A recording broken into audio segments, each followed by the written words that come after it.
Christ family, welcome back. Good morning. Hi. Morning. We're on lesson 277. This is entitled, Let Me Not Bind Your Son with Laws I Made. So in that title there, or the subject, your son, let's remember who is God's son. We are. We're one shared holy self. Our name is Christ. Okay, so that's your son that refers to.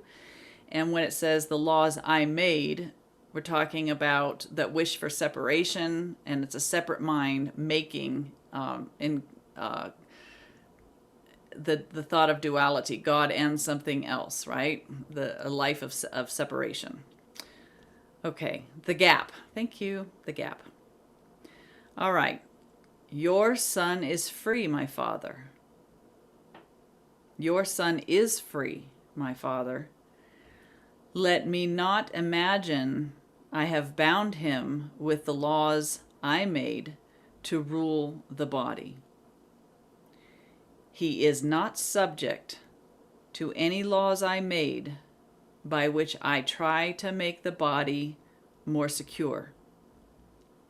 He is not changed by what is changeable. He is not slave to any laws of time. He is as you created him because he knows no laws except the law of love. Let us not worship idols, nor believe in any laws idolatry would make to hide the freedom of the Son of God. He is not bound except by his beliefs. Yet what he is far beyond his faith in slavery or freedom. He is free because he is his Father's son, and he cannot be bound unless God's truth could lie, and God could will that he deceive himself.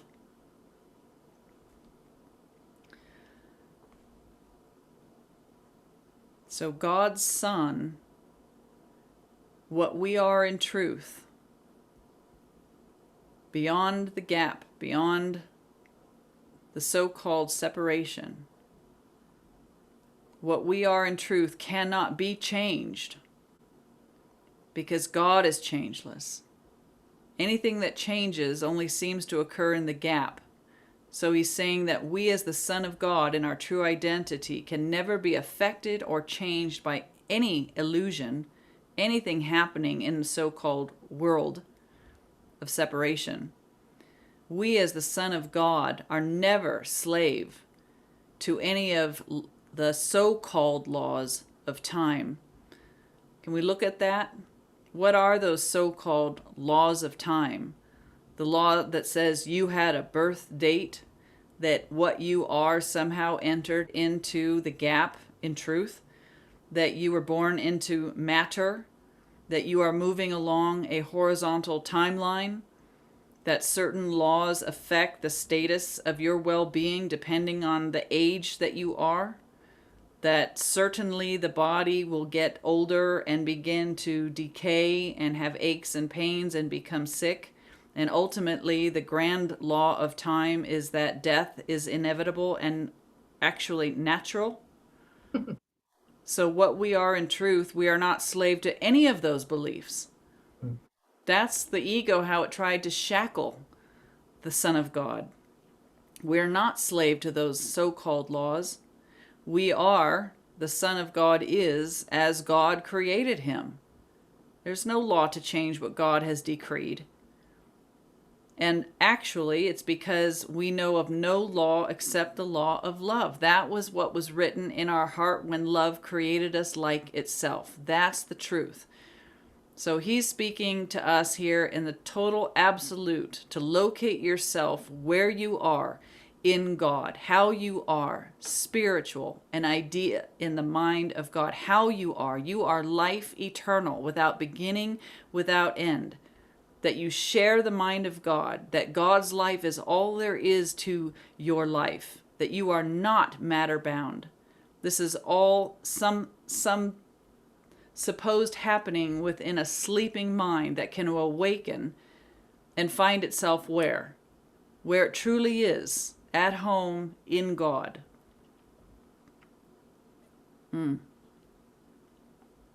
We're not bound, except if we choose to believe it.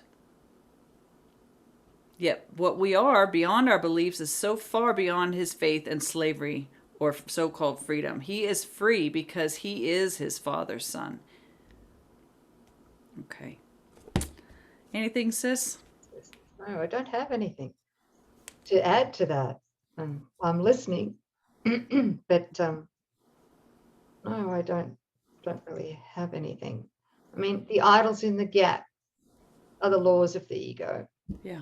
And, we've got to stand steadfast against them when we're tempted to believe in them.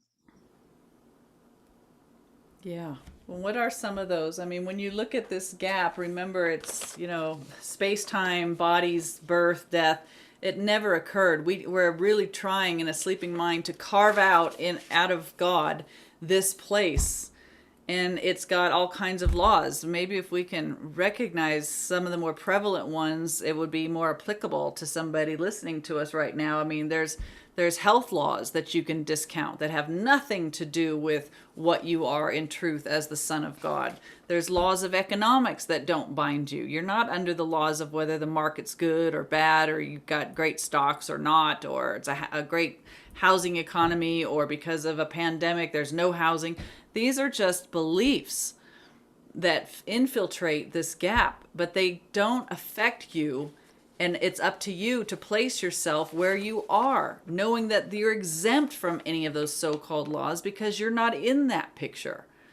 You have a body that can move about in it as in service to God's will, but you're not there. You are here I'm under only the laws of God. Death is not a law that confines or describes you. It has no hold on you. Death can't find you. It thinks you're this, but you're not that. So what are God's laws? What are the laws that you're under? Eternal life, right?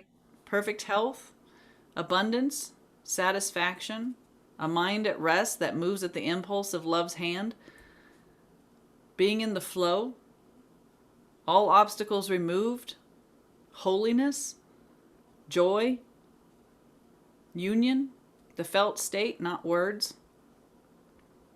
Incorruptible and changeless innocence. That's what we are. That's the essence of what we are. That's it. And when we really embody that and take that in, then we will be able to identify and move with God's laws. Yes. But while we still believe that we're corrupt in some way, and we're not going to really open to receive God's laws, to remember God's laws. Right. Yeah. Okay. So let me not bind myself. Let me not bind my family. Let me not bind any brother with the ego's so-called laws. Let me not locate myself or any brother in the gap. Let me honor my brother and myself and God by affirming where we truly are, one son at home in God as God created us. And to claim that. Yeah. Especially when we're triggered by somebody else, right? Yeah, that's the response to any trigger. That affirmation. Turn away from what physical sense is reporting. You can do it. Turning away and just accepting, affirming what is true. What fun. It is fun once you get some traction going. It's a joy to stand witness to what God's doing. Yeah. Yeah. It's true, sis. Okay, Thank lesson you. 277. Thanks, everybody. Thanks, beautiful family. Thank you. Bye, everybody.